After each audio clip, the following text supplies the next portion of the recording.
Once again, I find myself in a situation where I'm staring down the barrel of a new paint range that has just landed on my desk. And as always, there is way too much of it to really even start thinking about what I'm going to actually do with it.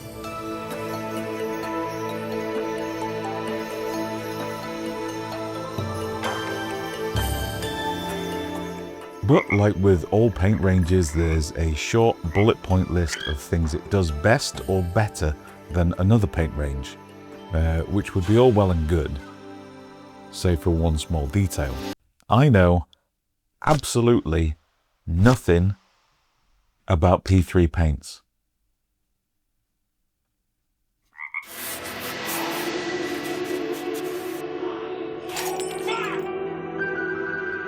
Although I imagine I'm not the only one out there that feels that way. P3 was released in 2003 and probably started to wind down more recently as I was getting back into the hobby. So P3 for me perfectly fits into that black hole of missing information that I know absolutely nothing about. But what I do know, or at least suspect, is that in 2003, given what I do know about the miniature painting landscape market, there's a good chance that the release of a paint range this size would have been something to talk about. Old reviews say that P3 was the paint made by painters for the painters. It had gimmicks that Citadel hadn't tackled yet, and thus appealed to a higher tier of painters. Things like wet blending and being able to manipulate the paint without dilution on your model, just stuff that at the time were pretty radical considerations, really.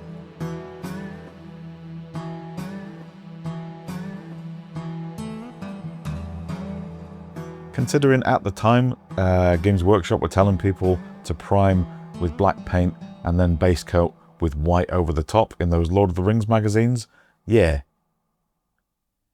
the paint market at the time was primitive. Primitive is the word. No, I'm not going to take that back. Primitive is the word. So, why am I talking about a paint range from 2003? Well, because last year it kind of came back. In a near-poetic move by Steamforged Games, they acquired War Machine, owned by Privateer Press at the time, and with it, also acquired the P3 line of paints.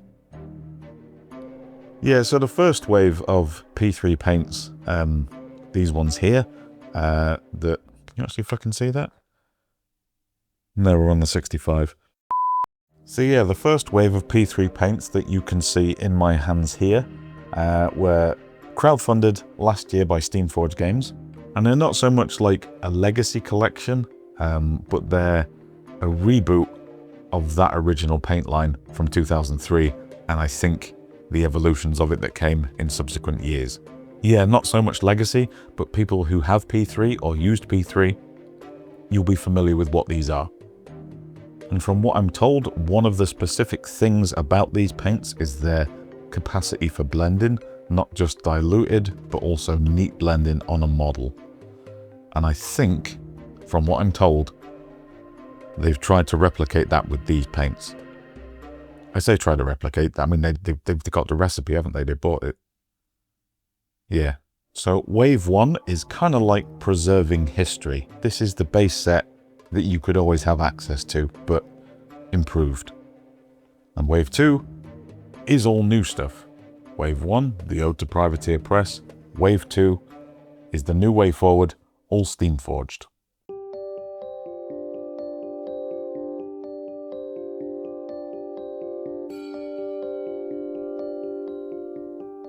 Those of you that know my shtick know that I'm not really a painter's painter, and the challenge for me when reviewing paint is having enough to really talk about and knowing the subtleties of it.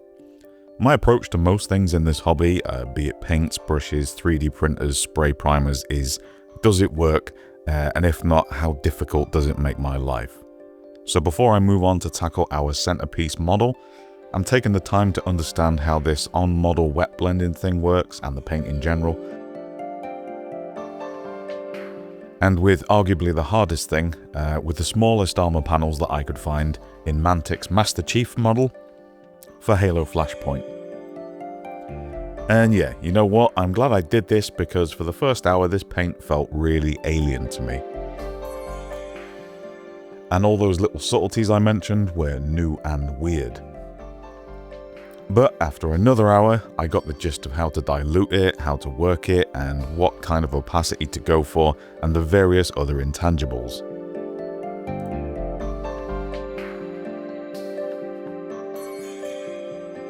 But speaking of centerpiece models, Steamforged Games sent me home with their Epic Encounters Red Dragon, because I do love me a dragon.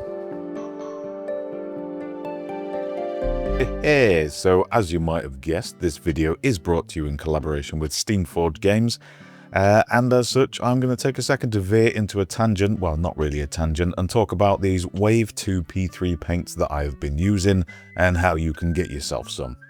As I mentioned at the start of the video, P3 already has a Wave 1 on shop shelves with the original colours from 2003 designed by Mike McVeigh, but now there is 64 all new shades, all built around getting the most out of every corner of the colour wheel.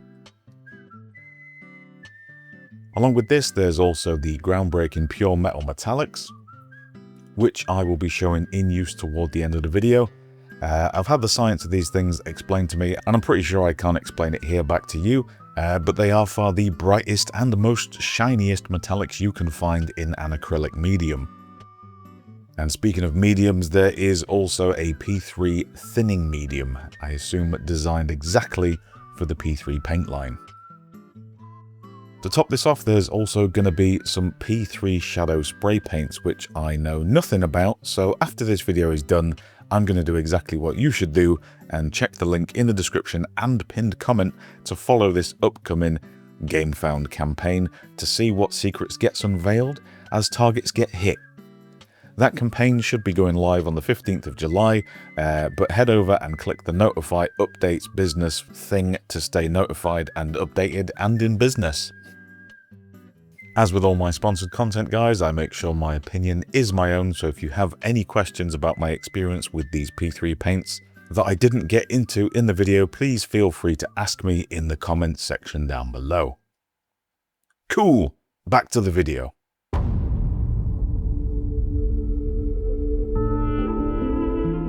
Yeah, this product line is something I see like absolutely everywhere, but never actually knew there were models and RPG resources inside them. In this case, it's a big old PVC dragon miniature.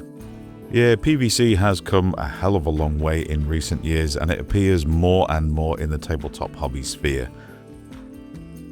Although this pre-assembled base has got to get itself gone right away.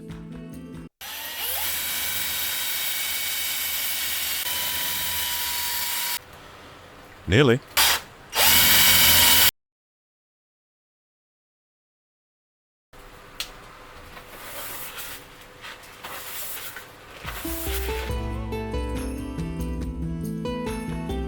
So this stuff right here is actually kind of the main reason that we're here. This is the Wave 2 of the P3 paint that is coming to crowdfunding in a few days' time.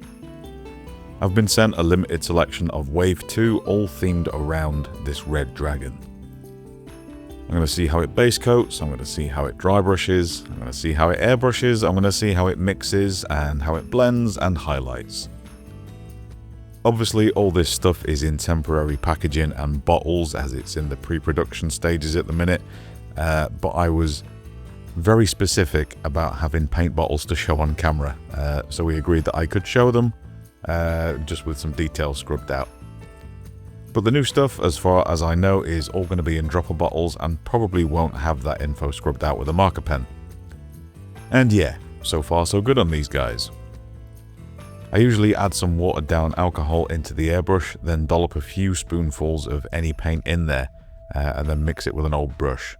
I crank my PSI a little bit higher and go with short controlled bursts, and that seems to handle pretty much most paints. And these ones are no exception. There is a semi-legendary paint in Wave 1 called Coal Black that I'm going to use eventually, and to make it less of a contrast, I'm going to use this paint, Deathly Shadow, to make the fleshy parts of the dragon less vibrant and a little less showy.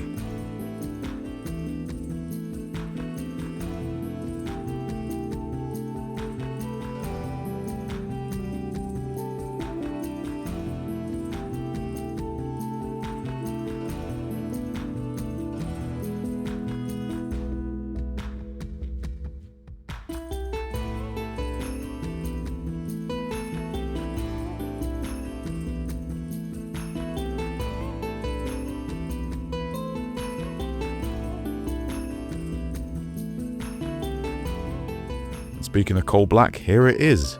And for the very specific purpose of showing the cooler parts of the dragon, the center of it will be bright orange and saturated red, and the cooler, further away parts are going to be dark purples and the coal black. So the cool claws and the spiky bits are going to be in coal black.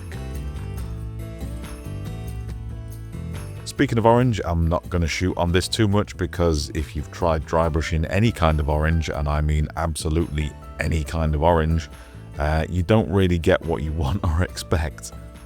That's not to shoot on these paints or any paints, it's just oranges and sometimes yellows in general don't tend to function quite right in a dry brush capacity.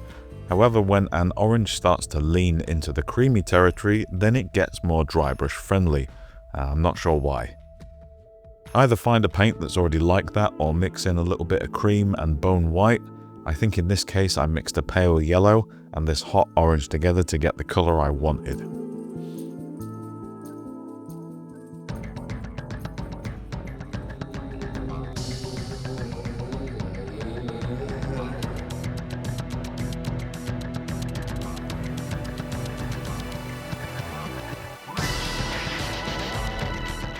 I've thrown on some Null Oil 2.0 onto some various parts for depth. You know, I want some depth in the scales. So far the P3 paints have all been very matte, or at least it feels like they've been matte. And I didn't really factor that in until I started throwing Null Oil around, which is arguably pretty satin looking. I did one of the legs to see how it would feel, then I hit it with a Tamiya flat clear varnish to see how it all worked together, and it did work together just fine. Same for the speed paint, heavily diluted with speed paint medium and slapped on as a wash glaze combo kind of thing. This stuff does get super satin and almost semi-glossy when it's diluted, so that Tamiya top coat is basically going to save the project at this point.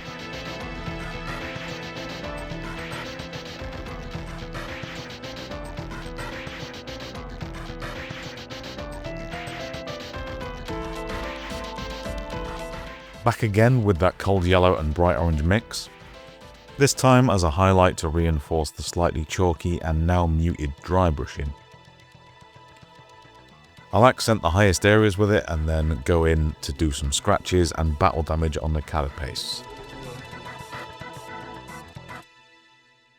As you can see here, that Tamiya clear varnish has dealt with all of that inconsistent shit going on. It can be really hard when some of your paints are satin and, you know, the inconsistency across various different paint lines to actually see what you've done with any clarity and kind of make sense of an overall model. So if you're having that issue, Tamiya flat clear, it just cleans everything up, sorts everything out, and it sets and cures within about 10 minutes.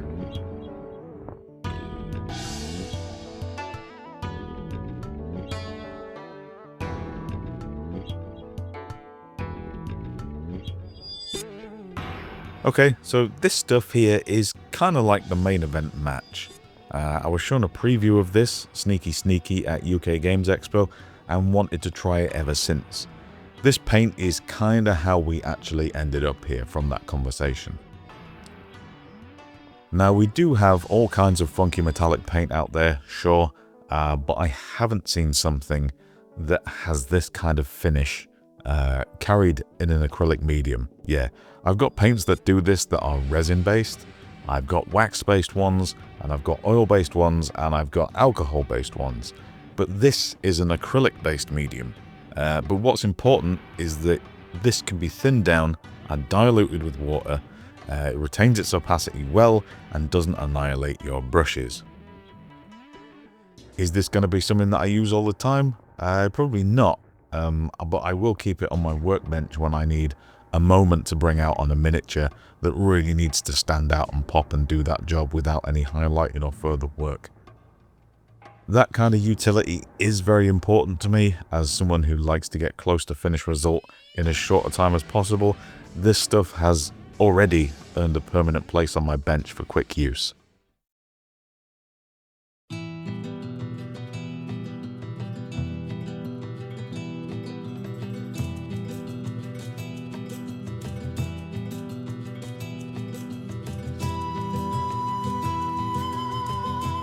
So yeah, this video is a bit of a weird one. It was my first experience with P3 Paint. I used some of the already released Wave 1 range, and I used the majority of the dozen or so Wave 2 paints, which you can check out for more details in the description and pinned comment down below.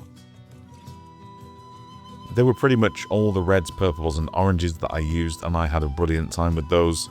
They airbrushed well, great opacity, but also they blended so nicely and creamily with a brush and on the model themselves as well as the palette. Did take a little bit of getting used to, but you know, I got used to it. Will I use the whole paint range? Possibly, potentially, eventually. I like to throw in the odd new thing now and again to keep the painting that I do every day, you know, more interesting to me. What I can definitely guarantee, however, is that I will be adding a good handful of these paints to that everyday toolkit that I always use and have close at hand. I'm a firm believer in taking the best of what every company has to offer and building the best toolkit and toolbox that I can from that.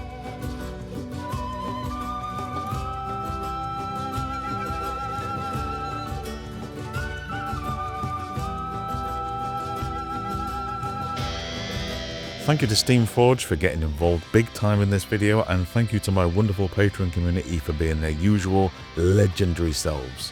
I will see you next time for something a little bit different.